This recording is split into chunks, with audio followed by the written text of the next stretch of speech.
सौनक जी ने प्रश्न किया, जो स्वयं भगवान के अवतारों में से एक है, ऐसे भागवत को भागवत लिखने की क्या आवश्यकता पड़ी? स्वयं व्यास भगवान ने भागवत लिखी, इसका क्या कारण है? तब बताते हैं, व्यास जी का जब जन्म हुआ तो व्यास जी भी अपने पुत्र सुखदेव की भांति ही वन की ओर, जंगल की ओर जाने लगते हैं और इनकी माँ इन्हें बुलाती है, पुकारती है। तो व्यास जी ने कहा, जब माँ तुझे मेरी आवश्यकता होगी तो मैं तेरे समक्ष प्रकट हो जाऊंगा। अभी मुझे जाना पड़ेगा। और बद्रिका आश्रम में जाकर के अपना एक आश्रम बनाए, नाम हुआ सम्याप्रास नाम का आश्रम। मन को अंतर्मुख करते हैं और मन में भीतर गोपाल का दर्शन करते हैं। आगे कली आने वाला है, कलयुग के जीव भोग विलास में रत होंगे, जिसके चलते उन्होंने एक वेद को 4 भागों में बांट दिया, ऋग्वेद, सामवेद, यजुर्वेद और अथर्ववेद। उसके पश्चात शास्त्रों की रचना कर दी, 17 पुराणों की रचना कर दी, लेकिन उनके हृदय में कहीं कोई संतोष नहीं। इसका मतलब व्यास जी को लगा, मुझसे कहीं कोई चूक हुई है, कहीं कोई भूल हुई। ऐसा कोई संत मिले जो मेरी भूल का मुझे भान करा दे। मन ही मन विचार कर रहे हैं कि नारद जी का आगमन हो, और नारद जी ने व्यास जी के मन की खिन्नता देखी तो पूछने लगे, सरकार आपके मन में कोई कष्ट लग रहा है, अगर उचित लगे तो कारण बताने की कृपा करें। व्यास जी ने पूरी बात बताई है, और जो ही व्यास जी ने अपनी गाथा बताई, नारद जी ने कहा, क्षमा करें महाराज, यदि मुझसे पूछेंगे तो मैं यही कहूँगा, आपसे केवल एक चूक हुई है। क्या? यथा धर्मादयश्चार्था मुनिवर्यान् कीर्तिता, न तथा वासुदेवस्य महिमा ह्यनुवर्णिता। आपने ज्ञान की खूब भरपूर चर्चा की, लेकिन इतने ज्ञान की चर्चाओं में कोई चर्चा ऐसी नहीं की जिसको सुन करके जीव के हृदय में भक्ति जागृत हो। तो क्या करना चाहिए? नारद जी ने कहा, आपने 17 के पुराण रचे हैं, अब मेरे कहने से एक और पुराण की रचना कर दीजिए। भैया जब 17 पुराण रचे थे, बात कुछ और अब अवस्था वैसे नहीं रही है। अब पुराण है, कोई साधारण पुस्तक नहीं है, इतना आसान नहीं है। तब नारद जी अपने पूर्व जन्म की कथा को बताते हैं कि मैं अपने पूर्व जन्म में एक साधारण सी दासी का पुत्र था, लेकिन संतों की सेवा करता था, और संतों की सेवा करते करते मैंने ओम नमो भगवते वासुदेवाय मंत्र का जाप आरंभ किया, जिसके फलस्वरूप मेरा जन्म पुनः पृथ्वी पे नहीं हुआ। ब्रह्मा जी के मानस पुत्रों में मैं एक बन गया, नारद, और आज मेरे आने पर आप व्यास जी ने भी मेरा इतना सम्मान किया, ये उन्हीं संतों की कृपा है। मेरे पिता ब्रह्मा ने मुझे चतुश्लोकी भागवत का दान दिया था, वही 4 श्लोक मैं आपको देता हूँ, और उनके आधार पर आप बाके बिहारी लाल का ध्यान करें और फिर देखिएगा कृपा होगी, और आप उस पुराण को बड़ी सरलता के साथ में लिख देंगे। नारद जी चले जाते हैं। व्यास जी ने अपने आश्रम में बैठे बैठे मन को अंतर्मुख किया है, और 4 श्लोकों के आधार पर 18,000 श्लोकों से परिपूर्ण श्रीमद् भागवत महापुराण की संरचना कर दी। लेकिन भैया इसका गान कौन करेगा?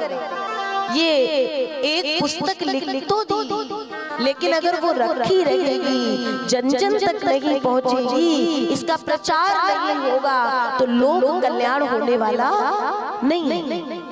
तो भैया प्रचार कैसे हो? सबसे पहला श्रीमद् भागवत का वक्ता वही हो सकता है जिसे जन्म से माया का संसर्ग ना हुआ हो। ऐसा कौन है? ऐसे एक तो भगवान भोलेनाथ है, और दूसरे हैं हमारे स्वयं के पुत्र सुखदेव जी महाराज। तो सुखदेव निराकार को भजने वाले हैं।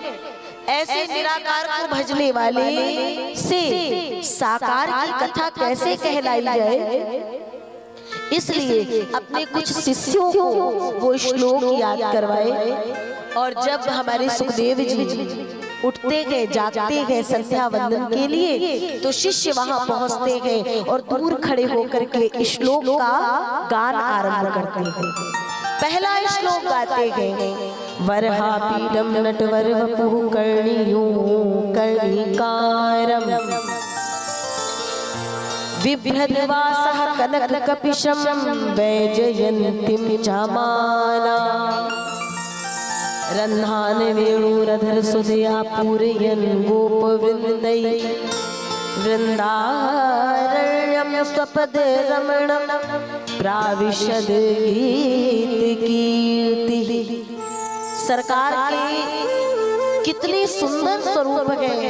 गले में सुंदर बैजंती माला है, अधर पे मुरली है और एक पग टेढ़ा करके मुरली की मधुर मधुर तान छेड़ रहे हैं। सब मोहित हुए चले आ रहे हैं। कितना सुंदर स्वरूप है। सुखदेव जी को एक बार लगा जो सुनने में इतना सुंदर लग रहा है वो देखने में कितना सुंदर होगा, लेकिन वो साकार परमात्मा है। अगर उसने मुझसे मेवा मिष्ठान मांगा तो मैं कहां से ला के दूंगा। इसलिए सुखदेव जी ने कहा नहीं नहीं, अपना निराकार ही अच्छा है, उसी को भजते हैं। और क्या हुआ, जैसे ही बैठने लगे तो शिष्यों ने दूसरा श्लोक का गान आरंभ कर दिया। क्या, पहले श्लोक में भगवान का सौंदर्य और दूसरे श्लोक में भगवान की कृपा, भगवान का स्वभाव का वर्णन करते हैं। क्या स्वभाव, अहो वकीयम स्तन कालकूटम जिघांस यापाय यदाप्यसात् लेभे गतिं धातुच्युतां ततोन्यम कं वा दयालुं शरणं ब्रजे। सरकार कितने कृपालु है, कितने दयालु है। पूतना स्तनों में विष लगा के आई थी भगवान को मारने के लिए, लेकिन जो गति यशोदा मैया को वर्षों बाद प्रदान की वो उस पूतना को उसी पल प्रदान कर दी। क्यों, ये भगवान का स्वभाव है।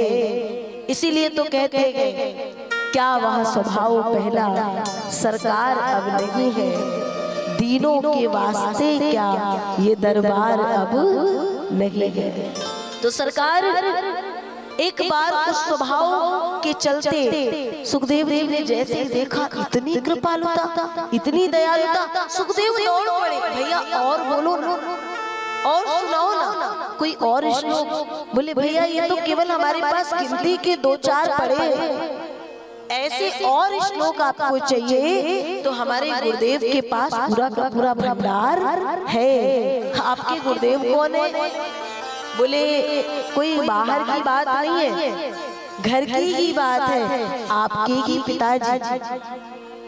पिताजी व्यास जी की बात हुई तो देखो जरा, आज का कोई बेटा होता ना तो अधिकार समेत जाकर के लेने लगता, लेकिन सुखदेव जी आए, चरणों में प्रणाम करते हैं और बस यही कहते हैं, सरकार पिताजी मुझे पता चला कि आपने श्रीमद् भागवत महापुराण नाम की एक संहिता रची है, और अगर आपको उचित लगे और मैं आपको सुयोग्य लगूं तो क्या आप उसका दान मुझे दे सकते हैं। हमारे वेद व्यास जी तो राह देख ही रहे थे सरकार, सुखदेव जी को पूर्ण नियम से श्रीमद् भागवत महापुराण का सुंदर अध्ययन कराते हैं। और बाद में ये कथा सुखदेव जी ने सबसे पहले परीक्षित जी को सुनाई है।